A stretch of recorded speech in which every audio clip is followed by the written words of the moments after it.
Voilà, bonjour, je me présente, je m'appelle Thierry Kopp, je suis responsable d'une association HM Transformation. C'est un ministère qui travaille dans différents domaines. Et un des domaines dans lesquels nous travaillons, c'est la prostitution, les anciennes prostituées, les anciens proxénètes. Et nous essayons de sortir des gens de la prostitution. Nous évangélisons également dans les prisons. Et pour ce faire, j'ai écrit un livre, le livre de mon témoignage, que vous voyez ici, qui s'appelle « Sortir de la débauche, la nouvelle vie d'un ancien dealer et proxénète ». Et nous vous encourageons vraiment, vous pouvez commander ce livre sur notre site internet. Vous pouvez le commander en unité ou par 10, les 10 livres au prix de 50 €, ça fait 5 € le livre. Vous pouvez les distribuer autour de vous, vous nous encouragez aussi, vous nous soutenez aussi, vous soutenez le ministère pour que nous puissions travailler dans le milieu prostitutionnel. Nous pouvons aussi envoyer ces livres en prison. Vous pouvez aussi faire des dons pour soutenir notre ministère. Et ce que j'aimerais aujourd'hui partager avec vous, c'est le témoignage d'une dame qui s'était prostituée. J'aime pas dire une ex-prostituée parce que l'ennemi essaie toujours de nous identifier avec les péchés que nous avons commis. Mais Dieu veut nous identifier à son Fils. Donc, je vais laisser la place à Sylvie. Bonjour Sylvie. Bonjour Thierry. Alors, tu as travaillé dans la prostitution? Oui. Comment ça s'est passé? Donc, c'est à l'âge de 18 ans. J'ai rencontré un homme en sortant en boîte. Parce que j'étais déjà dans les milieux des boîtes, tout ça en étant mineure. Et donc j'ai rencontré plutôt à l'âge de 17 ans. Et donc cet homme était très très beau, c'était un très bel homme. Et quand il s'est approché de moi, je ne m'attendais pas à ce qu'il vienne me voir. Et donc il a voulu faire connaissance, donc on a fait connaissance, on a pris chacun les numéros et puis on s'est revus hors du contexte de boîte. Et donc on a flirté ensemble quelques temps. Et donc à l'âge de 18 ans, donc quelques mois après, donc il avait vu que j'avais pas une vie très très belle, on va dire, que j'étais livrée à moi-même. Donc j'avais pas beaucoup de moyens non plus, donc il a profité un peu de cette faiblesse et j'étais très naïve aussi car je connaissais pas grand chose à la vie d'extérieur à part les boîtes, à part des choses comme ça, mais voyager, tout ça j'avais jamais fait. Donc je l'ai suivi et au final il m'a proposé de travailler pour lui en tant que serveuse dans un bar. Dans quel pays c'était? Donc c'était en Belgique. D'accord. Et alors il t'a emmené en Belgique ou comment ça s'est passé? Donc comment ça s'est passé, c'est qu'avant toute chose, il m'a dit qu'il me présenterait un ami à lui. Donc il est venu avec cet ami près de chez moi. On a été boire un verre, il m'a parlé de ce que c'était à peu près. Donc c'était un bar où des hommes assez riches venaient, qu'il fallait boire du champagne avec eux, que c'était juste pour discuter, qu'il n'y avait rien d'autre. Et que j'avais une part sur ce qu'on buvait ensemble, mais que j'étais pas obligée de boire forcément, mais que j'avais une part sur chaque bouteille. Donc j'ai accepté. Vu les finances, vu que j'ai été livrée très jeune à moi-même. Donc pour moi, c'était un moyen de me sortir de là où j'étais, tout simplement. D'accord. Et donc par la suite, il t'a pris en voiture et il t'a amené dans ce bar? Ou comment ça s'est passé? Donc en fait, on a attendu quelques temps parce que j'avais pas encore mes 18 ans. Donc en fait, j'avais encore 17 ans et demi, donc on en a discuté tout ce temps, jusqu'à l'âge de mes 18 ans. Et à l'âge de 18 ans, là vraiment, peut-être une ou deux semaines après mes 18 ans, là j'ai fait mes bagages et je suis partie avec lui. D'accord. Et alors il t'a emmené en voiture, il t'a emmené dans un bar? Oui, donc en fait on est parti, il m'a dit qu'on allait rejoindre sa cousine dans un bar. Donc je m'attendais vraiment à un bar. Et donc quand je suis arrivée, c'était vraiment un château. C'était immense. Et c'était en Belgique. Et donc quand j'ai vu, déjà pour la première fois, même qu'il m'a dit que c'était sa cousine, c'est vrai qu'elle lui ressemblait pas trop, car lui était plutôt typé algérien, mais elle était plutôt typée très, je sais pas, congolaise ou je sais pas, un peu comme ça. Donc j'ai rien dit sur le coup, mais j'ai laissé faire et puis je suis rentrée dans le bar, enfin le château en fait, et puis lui il est parti tout simplement. D'accord. Et dans le château, qu'est-ce qui s'est passé à ce moment-là? Donc quand je suis rentrée dans le château, donc il y a cette fille qui est venue m'accueillir, donc je suis rentrée avec elle. Elle m'a présentée à la responsable, à son mari. Et puis elle m'a amenée directement à l'étage. Elle m'a montré les chambres où j'allais dormir. Donc certaines filles dormaient à l'extérieur et donc moi je dormais là-bas parce que j'avais pas de moyen de repartir tous les jours dans tous les cas. Et comme je savais pas vraiment où j'étais, donc je pouvais pas repartir, donc je dormais sur place. Et donc elle m'a montré, elle m'a expliqué, et à ce moment-là, en fait, justement, il y a un homme qui est arrivé. Et donc à ce moment-là, en fait, elle m'a proposé de venir avec elle, de voir comment ça se passait. Donc je l'ai suivie. Donc elle m'a montré ce qu'il fallait porter. Donc quand elle m'a montré ce qu'il fallait porter, je lui ai demandé si c'était obligatoire, elle m'a dit oui. Et ensuite, on est descendu. Et c'est là que je me suis aperçue qu'au final, c'était bien de la prostitution et que c'était pas juste boire un verre, mais que c'était bien obligatoire de se prostituer, en fait. D'accord. Et quand tu t'es rendu compte que tu étais tombée dans un piège, quelle a été ta réaction? Donc ma réaction tout de suite, je me suis dit j'aurais dû m'en douter. Je me suis dit que j'étais trop naïve, tout ça. Enfin, je me suis posé plein de questions. Il y a plein de choses qui me sont passées par la tête, c'est vrai, mais en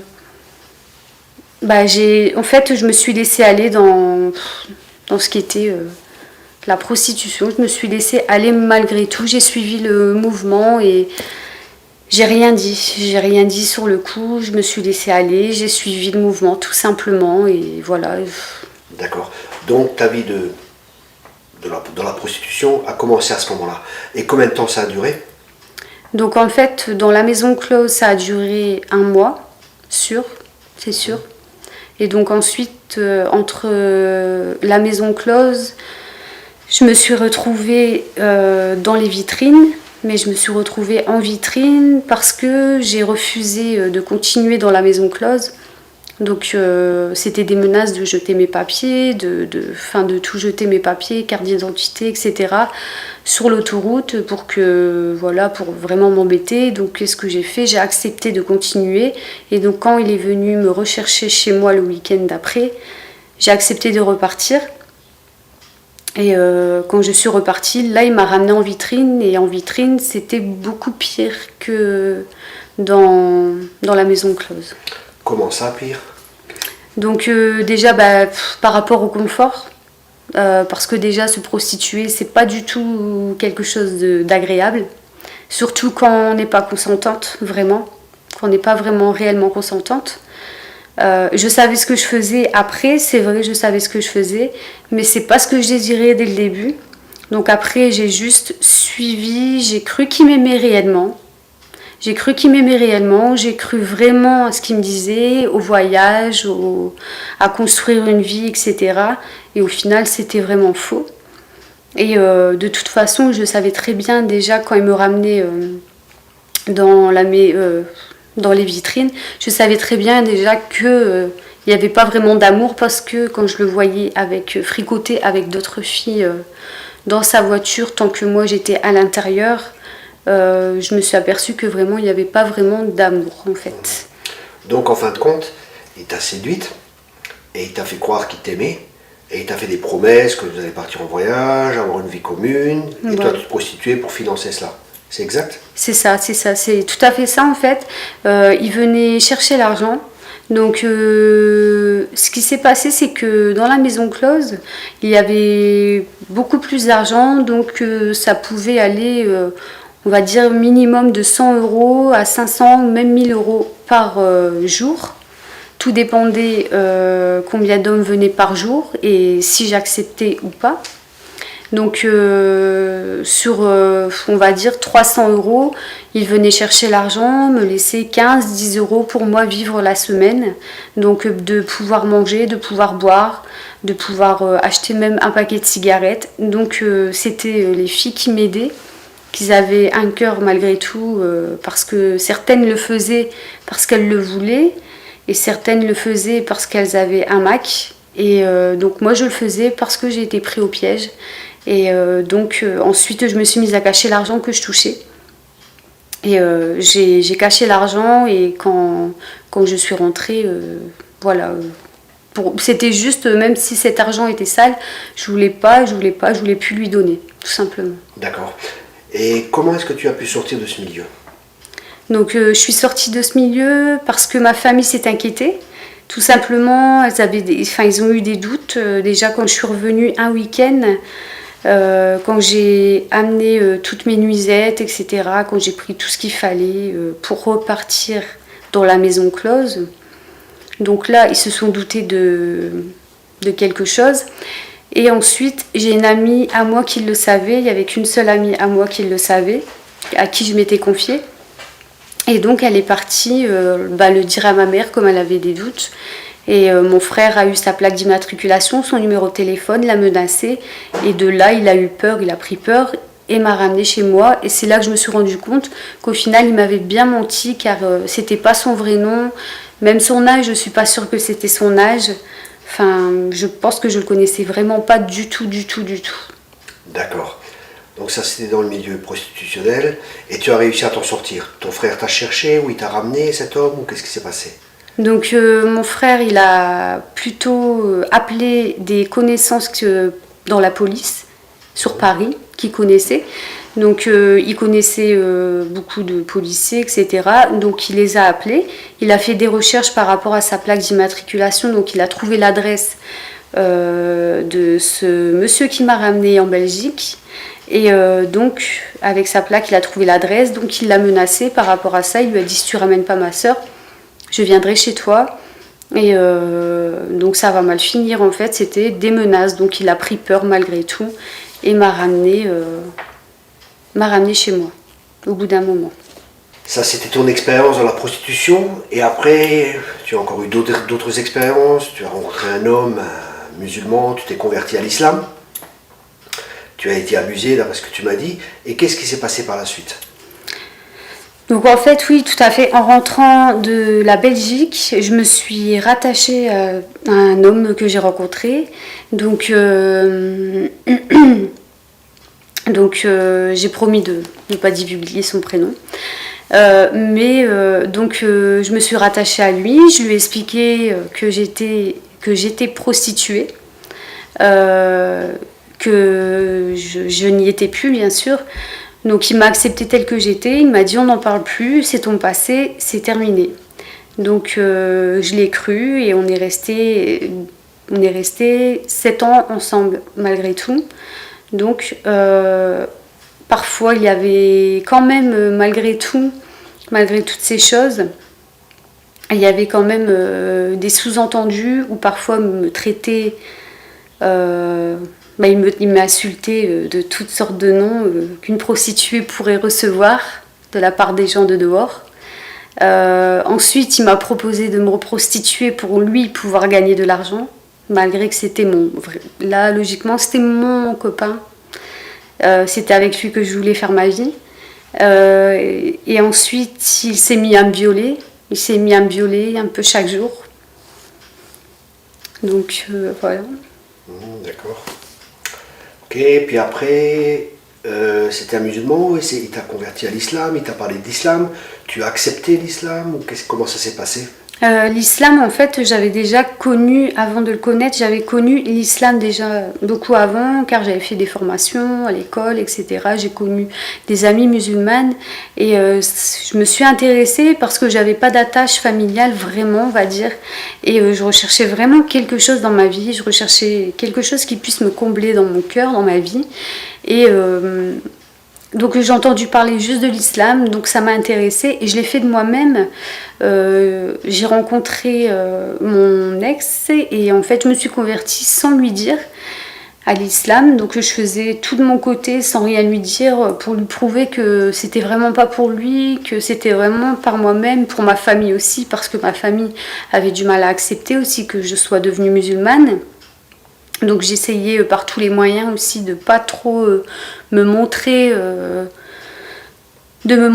musulmane sans mettre le foulard, tout ça, même si après c'était un peu embêtant pour eux parce que je suis née d'une famille française, polonaise, donc je mangeais plus de porc, c'était que de la viande halal, et donc en fait il y avait beaucoup de... C'était contraignant par rapport à ma vie de famille et avec la vie que j'avais avec mon ex, c'était des... Il y avait beaucoup de choses qui n'allaient pas et... D'accord. Et Voilà. puis après, comment est-ce que tu as rencontré le Seigneur? Parce qu'aujourd'hui, par la grâce de Dieu, tu es chrétienne. Amen. Comment est-ce que tu as rencontré le Seigneur? Donc, en fait, à force de subir moralement des critiques, d'être rabaissée tous les jours, de se sentir vide, on va dire, parce qu'en fait, vraiment, c'était plus moi qui vivais du tout, mais c'est lui qui me faisait vivre et je vivais à travers lui tout simplement. Et j'obéissais, j'étais vraiment une marionnette entre ses mains.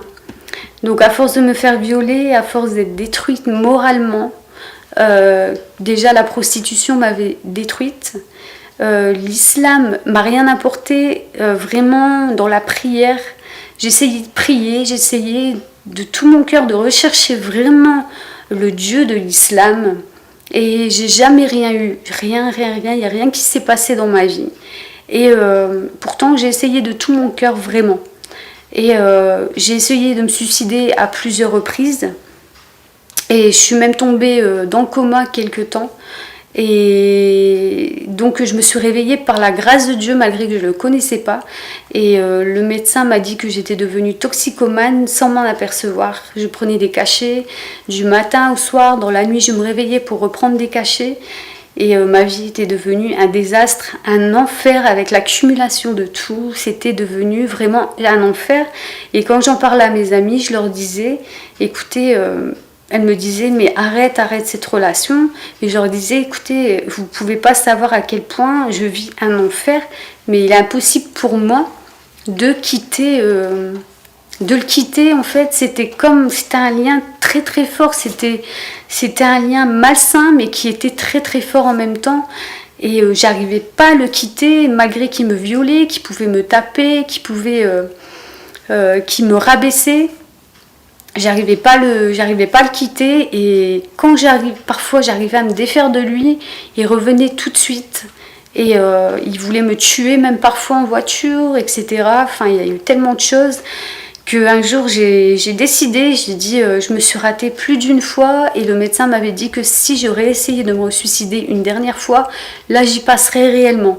Donc en rentrant du travail le soir, j'ai pris la décision de me suicider. Je pleurais tous les jours au travail et j'ai dit aujourd'hui je me suicide, mais c'est sûr, je savais qu'il n'y avait personne chez moi, j'avais pris mon indépendance. Donc je me suis dit là il n'y aura personne chez moi. Vraiment là je vais le faire aujourd'hui, c'est sûr. Et j'avais vraiment pris cette décision là, je l'avais à cœur, je voulais vraiment me suicider. C'était pour moi le jour où ma vie se serait finie. Je trouvais aucune sortie, aucune solution. Et au final je me suis rappelé que ma sœur était venue deux fois me parler de Jésus. Mais elle m'a juste dit 2 mots. Elle m'a dit Jésus m'a donné... j'ai donné ma vie à Christ et Christ m'a donné sa paix. Et je l'ai envoyé balader. Mais juste ces 2 mots-là qu'elle m'a dit ont permis qu'aujourd'hui je sois en vie. Parce que à travers ces 2 mots-là, je l'ai appelée et je lui ai dit que je voulais me suicider. Et je lui ai demandé si je pouvais connaître son Dieu. Et elle m'a répondu oui. Et ce jour-là, c'était pas un hasard. Il y avait des pasteurs avec elle. Donc je suis partie les voir. Et ils ont prié pour moi. Et quand ils ont prié pour moi, je connaissais rien du tout vraiment à ce que c'était d'être chrétienne. Donc je pensais qu'il fallait encore faire des choses comme dans la religion musulmane. Mais au final, non, il n'y avait rien de tout ça. C'est vraiment la liberté complète. Et donc, le pasteur a prié pour moi et réellement, j'ai senti une présence, j'ai ressenti quelque chose traverser mon cœur, traverser mon corps. Et j'ai eu une paix que j'avais jamais connue dans ma vie et c'est ce que je désirais depuis toujours. C'est ça, c'était cette paix-là, c'est ce manque que j'avais et c'est ce que j'ai eu ce jour-là. Je l'ai eu dans mon cœur et j'ai vu comme un cœur qui était tout noir, qui est redevenu rouge en fait, comme si qui revivait. Mon cœur il s'est remis à battre, je le sentais à l'intérieur de moi qui battait. Je pleurais, mais je pleurais de joie parce que je me sentais revivre et depuis ce jour, plus aucune envie de me suicider. Et aujourd'hui, j'ai donné ma vie à Christ et c'est vrai que je ne le regrette pas du tout. C'est vraiment une autre vie. Très bien, merci beaucoup. Et tu as eu beaucoup d'abus, il y a eu beaucoup d'abus par la prostitution, des abus physiques, des abus émotionnels, il y avait de la manipulation, de la crainte qui était là, du contrôle. Est-ce que Dieu t'a guéri de tout cela? Il y a un processus de guérison qui s'est mis en place? En fait, j'ai pas été guérie de suite de toutes ces choses. J'ai d'abord été guérie des pensées suicidaires avant tout. Je pense que c'était le plus important avant toute chose parce que c'était vraiment fort en moi. Donc Dieu m'a guérie tout de suite de ces pensées suicidaires. Et ensuite, il y a eu un processus. Donc ça s'est pas fait de suite. Peut-être pour certaines personnes, je pense que c'est différent pour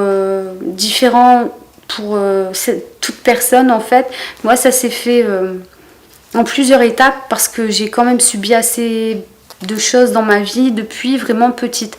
Donc il y a eu vraiment un processus qui a duré assez longtemps, mais ce processus vraiment a permis que je puisse grandir et que je puisse enfin trouver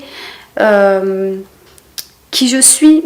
Aujourd'hui, c'est vrai que même si je recherche encore un petit peu vraiment en moi quelque chose, enfin pas quelque chose, mais vraiment l'amour vraiment du Père, je veux vraiment connaître cet amour plus que tout dans ma vie et que ce soit mon premier amour. Mais je sais que Dieu a permis des guérisons, que ce soit sur les avortements, que ce soit sur les abus sexuels, parce que même un homme, même un pasteur ne pouvait pas me toucher, me prier pour moi. C'était pas possible. Parce que tout de suite je le repoussais, je pleurais. C'était impossible. En fait, j'y arrivais pas, c'était trop dur. C'était vraiment très très dur pour moi que un homme puisse poser sa main sur moi, même pour prier, c'était pas possible. Voilà, merci beaucoup Sylvie pour le témoignage. Donc Dieu t'a guéri, Dieu t'a restauré. Et j'aimerais rajouter quelque chose de très important pour les jeunes filles qui nous écoutent, pour toutes les femmes qui nous écoutent. Vous voyez souvent un des moyens que les proxénètes utilisent justement pour trouver des jeunes filles ou des femmes pour qu'elles se prostituent. Ils vont dans une discothèque par exemple ou ailleurs, ils rencontrent une jeune fille et ils essaient de voir la situation familiale.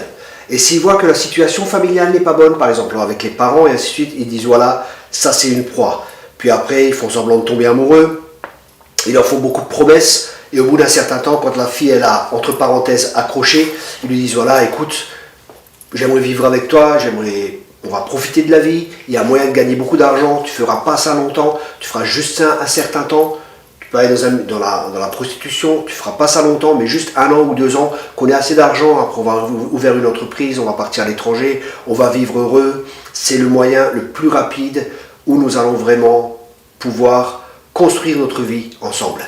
Voilà, donc je vous encourage à ne pas vous laisser séduire, à ne pas croire à ces mensonges et surtout à ne pas commencer dans la prostitution parce que c'est un piège terrible et qui va vous détruire. Et je parle aussi aux hommes qui nous écoutent. Vous savez, s'il y a une demande, il y a de l'offre aussi. Et s'il y a une offre, c'est qu'il y a une demande. Donc aussi à tous les hommes qui vont voir les prostituées, vous voyez, cette fille était plus ou moins, elle a été séduite, elle a été abusée. Et beaucoup de femmes dans la prostitution sont abusées. D'autres, c'est encore beaucoup pire que le témoignage de Sylvie. Elles sont violées par plusieurs hommes, elles sont forcées, on menace leur famille et ainsi de suite. Donc vraiment, je vous encourage et je vous appelle à ne pas fréquenter les prostituées, à ne pas trouver de prétexte, à ne pas dire oui, mais de toute façon elles sont là, de toute façon c'est le plus vieux métier du monde. C'est un mensonge, c'est terrible. J'étais moi-même proxénète, je sors de ce milieu et je sais ce que c'est. C'est terrible, vraiment, vraiment terrible pour des personnes. Pour des femmes de devoir coucher avec des hommes qu'elles ne veulent pas, elles ne veulent rien savoir, c'est vraiment très dur et ça laisse des marques terribles que seul Dieu et le Fils de Dieu, Jésus-Christ, peut guérir ces personnes. Merci encore Sylvie pour ton témoignage qui j'espère va servir à ce que beaucoup de femmes et beaucoup de personnes puissent se convertir et venir à Jésus-Christ. Je vous encourage, si vous voulez connaître Jésus-Christ, vous pouvez aller sur notre site signemiracle.com, signe-miracle.com. Vous avez aussi un très bon site pour pouvoir rencontrer Jésus-Christ, c'est connaîtredieu.com. Sinon, vous pouvez faire cette prière très simple, dire à Jésus-Christ, viens dans mon cœur, je te demande pardon pour tous mes péchés, pour toutes mes erreurs, sois le Sauveur et sois aussi mon Seigneur. Ça veut dire que vous lui confiez votre vie pour que lui puisse vous guider, vous diriger. C'est la meilleure et la plus importante décision que vous allez pouvoir faire dans votre vie. N'importe d'où vous venez, vous voyez le cas de Sylvie, vous voyez mon propre cas, j'étais un ancien proxénète, n'importe d'où vous venez, n'importe ce que vous avez fait, Jésus-Christ peut vous pardonner, il veut vous pardonner, il veut vous guérir, il veut vous restaurer. Je vous encourage à faire ce choix. Vous avez vu qu'elle est dans des religions, elle a cherché à gauche, elle a cherché à droite, elle a cherché partout l'amour. Dieu n'a jamais donné de religion. Dieu a donné son Fils Jésus-Christ afin que quiconque croit en lui ait la vie éternelle. Je vous encourage vraiment à prendre cette décision. Nous sommes responsables de nos choix et nous sommes libres de nos choix, mais pas des conséquences de nos choix. Je vous encourage à accepter Jésus-Christ comme Sauveur et comme Seigneur et à connaître Dieu en tant que Père. C'est un Père rempli d'amour qui pardonne les péchés. Jésus-Christ n'est pas venu pour juger, il est venu pour sauver. Que Dieu vous bénisse abondamment. Merci beaucoup.